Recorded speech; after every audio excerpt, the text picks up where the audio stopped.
Selamat datang kembali di kuliah TK2105 Statistika Teknik Kimia dari Program Studi Sarjana Teknik Kimia ITB. Mudah-mudahan Anda berhasil melaksanakan ujian tengah semester Anda dengan baik. Dan kita lanjut ke topik berikutnya, yaitu mengenai estimasi parameter dengan menggunakan metode regresi linier. Nah, di dalam segmen kali ini saya akan membahas mengenai prinsip-prinsip teori-teori dasar dari regresi linier sederhana, atau dengan kata lain adalah regresi linier dengan menggunakan satu variabel bebas saja. Mari kita mulai. Selamat datang kembali di kuliah Statistika Teknik Kimia dari Program Studi Sarjana Teknik Kimia ITB. Dalam mini lecture ini kita akan membahas regresi linier sederhana. Dalam teknik kimia, kita banyak sekali menggunakan model matematik yang tujuannya adalah untuk memahami perilaku sistem sehingga kita bisa mengendalikan sistem tersebut. Model sendiri bisa bersifat mekanistik atau empirik. Mekanistik artinya kita mengetahui secara cukup detail mekanisme fisika kimia yang terjadi di dalam sistem, sementara empirik kita memperlakukan sistem sebagai black box atau kotak hitam. Kita melihat saja bagaimana kelakuan outputnya jika kita mengubah-ubah variabel-variabel inputnya. Nah, dalam konteks model empirik tadi, regresi adalah suatu metode statistik untuk mencari atau menentukan model empirik yang paling mendekati kelakuan data pengukuran. Nah, sebagai contoh, ini adalah suatu data hasil pengukuran Y vs X yang kita coba untuk dekati dengan suatu garis lurus. Garis lurus tentu saja persamaannya adalah demikian, ya. Nah, permasalahan regresi adalah menentukan berapa nilai M dan C, ya, gradient dan intercept yang paling baik menghampiri data Y vs X ini. Dalam bab ini kita meninjau regresi linier sederhana. Linier maksudnya adalah linear terhadap parameter-parameter model tanpa memandang bentuk besaran prediktornya. Kalau Anda lihat di sini ada contoh persamaan yang linier, ya, persamaan regresi linier. Yang dimaksud dengan parameter adalah beta 0 dan beta 1, jadi konstanta-konstantanya. X adalah prediktor, jadi besaran bebas dinamakan dengan prediktor. Epsilon adalah galat acak, yaitu selisih antara data dengan model. Di dalam contoh saya ini, titik melambangkan data pengukuran dan garis lurus kurva menyatakan model. Jadi batang yang vertikal yang Anda lihat di sini ini adalah epsilon untuk titik data ini. Nah, pengolahan data statistik dalam regresi tujuannya adalah mencari nilai parameter-parameter beta I.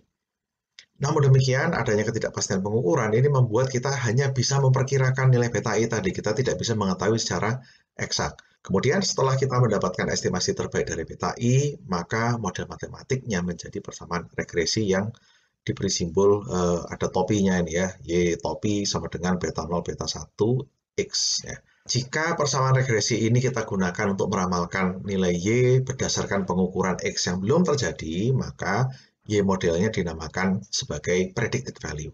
Sementara jika persamaan regresi kita gunakan untuk membandingkan nilai dengan nilai aktual Y, ya, Y model dibandingkan dengan Y aktual, maka Y model tadi disebut sebagai weighted values.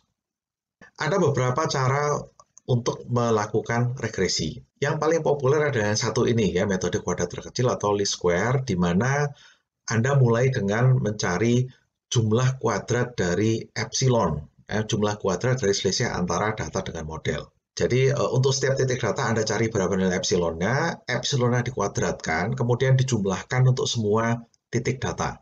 Kemudian jumlah tadi Anda cari turunan parsialnya terhadap parameter beta I, karena kita ingin mencari nilai beta I yang meminimumkan jumlah kuadrat selisih.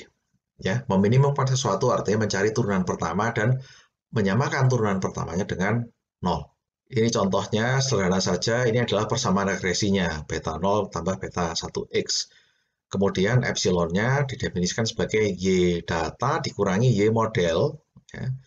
Ini kemudian Anda kuadratkan dan dijumlahkan untuk semua nilai, untuk semua data pengukuran.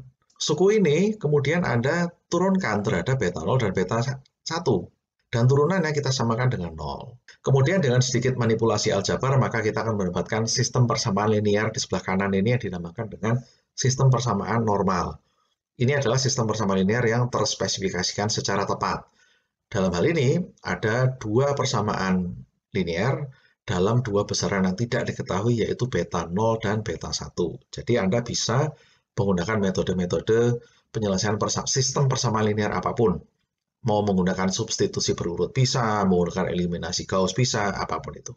Dan ini adalah hasil solusinya, ya. Jadi untuk singkat kata, Anda bisa lihat sendiri nanti bagaimana jalan ceritanya di sini.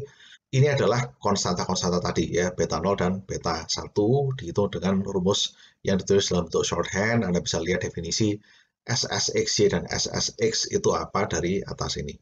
Nah, contoh aplikasi regresi linear sederhana ya. Mungkin salah satu yang paling familiar adalah kurva kalibrasi, yaitu hubungan antara pembacaan alat dengan besaran inputnya. Jika memang kelakuan alat ukur yang linear, maka Anda bisa menggunakan prosedur regresi linear sederhana yang baru saja kita bahas. Data percobaannya didekati dengan garis lurus dengan persamaan demikian. Oke. Dan ini contohnya adalah kalibrasi spektrofotometer, besaran Y-nya adalah absorbansi, dan X-nya adalah konsentrasi analit. Nah, sebaiknya ketidakpastian pengukuran harus kita cukupkan di dalam kurva kalibrasi. Contohnya di sini ya, Anda lihat setiap titik data itu disertai dengan ketidakpastiannya. Nah, ada beberapa macam cara menyatakan ketidakpastian ya. Salah satu yang umum digunakan adalah sebagai galat baku atau standard error.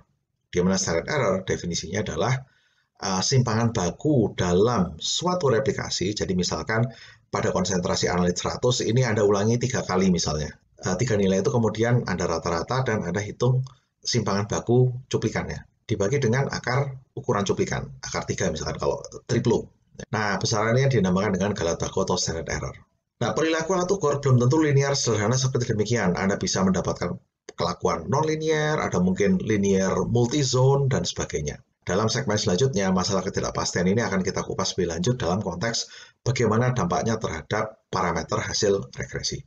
Baik, terima kasih atas perhatian Anda dan sampai jumpa di segmen berikutnya.